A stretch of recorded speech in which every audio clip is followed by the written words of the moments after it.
এই হুনো খাউনটা নিয়ে এসে কইলাম বাড়িতে এসে খাইতে গেলে আবার কামের দেরি হইব, সন্ধ্যা হয়ে যাবো কাম করতে করতে। আচ্ছা ঠিক আছে, আমি নিয়ে আসবনি, চিন্তা করো না। দেরি করো না কইলাম। আর আমি কিন্তু দুপুরবেলা তাড়াতাড়ি চলে আসবো, রান্না বান্নাটা ঠিকঠাক মতো কইরা রাখো। ঠিক আছে চলো। আব্বা এতক্ষণ ধরে চেষ্টা করতেছো, তারপর আগুন জ্বলতেছে না। লাকড়িটা কি ভেজা নাকি? তুই যেই হারে চোখের পানি নাকের পানি ছাড়তেছোস তাতে লাকড়ি এমনি ভিজা যাইব। সমান অধিকার দিতে গিয়া এখন তো মনে হইতেছে চোখে দেখার অধিকারই হারায় ফেলামো বাপ্পলাই। তাই তো দেখতেছি। আবার জ্বলছে জ্বলছে জ্বলছে, ধাক্কা দাও ধাক্কা দাও, জোরে ধাক্কা দাও। ও ভাবি, আপনি কে? কিস্তি আলি। ভাবি কই? আপনি আলিফের বউ না? হ, আমি আলিফের বউ, কিন্তু আপনার বউ কই? বাপের বাড়িতে গেছে। ভাই আহে নাই, আপনি এসেন কেন? আরে ভাই, প্রত্যেকদিন কি আপনার ভাইরই আসতে হইব? তার অন্য কোনো কাজ থাকতে পারে না? শরীর খারাপ হইতে পারে না? আগামী 15 দিন আমি কিস্তি তুলবো। ভাবি তো 3 সপ্তাহ কিস্তি বাকি, তাড়াতাড়ি টাকাটা দেন। 3 সপ্তাহের কিস্তি রেডি করে আছে, আসেন। কই? টাকা তো ঘরে। নিয়ে আসেন। আরে বাড়িতে এসেন, নাস্তা করবেন, কথা বলবেন, আসেন তো ঘরে আহেন। মানে কি? কিস্তি 3টা জায়গায় 6টা দেবো, 3টা খাতা উঠবেন আর 3টা আপনার জন্য বোনাস। ও তো বাপের বাড়ি, বুঝেন না? হরামির বাচ্চা, তুই এসব কি কইতাছস? কিস্তি দেবো, আসেন না একটু ভিতরে। তোরে জুতোটা দিয়া পিডামু, তোর কিস্তি আলিফ এসে নিব। 6 কিস্তি এক লগে দিতাম কিন্তু। কিরে রান্নার খবর কি? রান্না হইছে? ভাত হইছে? সব ভাত তো হইছে, কিন্তু ছোট্ট একটা সমস্যা হয়ে গেছে। সমস্যা কি হইছে?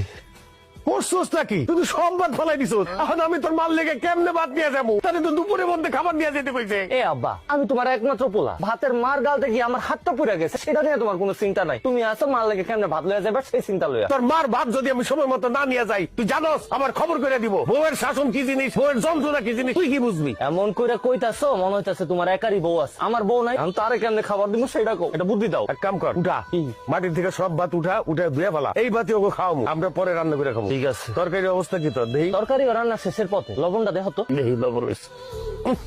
করছোস কি? কিসে? লবণই তো দেশ নাই। কি কো, লবণ দিছি তো, খারাপ আবার দিতাছি। দেখ এবার দেখো তো। দেহি হয় নাই তো, আরো দে। এবার দেখো, ফুসকেন সব হারাইয়া ফেলাইছো। তুমি তো একই চামচের থেকে বারবার লবণ সাইকা দেখতেছো, লবণটা হইবটা কেমনে? এখান থেকে দেখো, পাতিল থেকে দেখো, দেখো। ঠিক আছে? ইয়াল্লাহ, এত লবণ দেয় মানুষ? তুমি নিজেই তো আমার লবণ দিতে কইলা, তাহলে এখন কি করুম? পানি দে, পানি কি করলি তুই? তুই কি এই তরকারির মধ্যে গোসল করবি? এত পানি দেয় কেউ? কি কো আব্বা, তুমিই তো আমার পানি ঢালতে কইলা। তোর মার সামনে তো আমি মুখ দেখাইতে পারুম না, লজ্জায়। খালি মার কথা লয়ে আইছো, আমি আমার বউয়ের সামনে কেমনে মুখ দেখাম? মারে আমি বুঝাই রাখবো, তুমি চিন্তা করো না। কি আর করবি? এগুলাই দিয়া দে, এগুলা লয়ে যাই। আল্লাহ জানে আজকে কি কবলে আছে। এটাই লয়ে যাও, যা আছে কপালে। হে বলা বেগম, আসো, খাইয়া দাও, আসো আসো। এ বিকাল বাজে 4টা, তুমি এত করে খাও না? একটু দেরি হয়ে গেল, কি করুম কও? খাও। কামাক গেছেন আমার? মোরে কাম আগায় নাই, একটু ঠিক মতো কাম করতে হইব। আমার কাম আমি বুঝুম। আর দুইয়া তুমি আমার সাথে খায় না?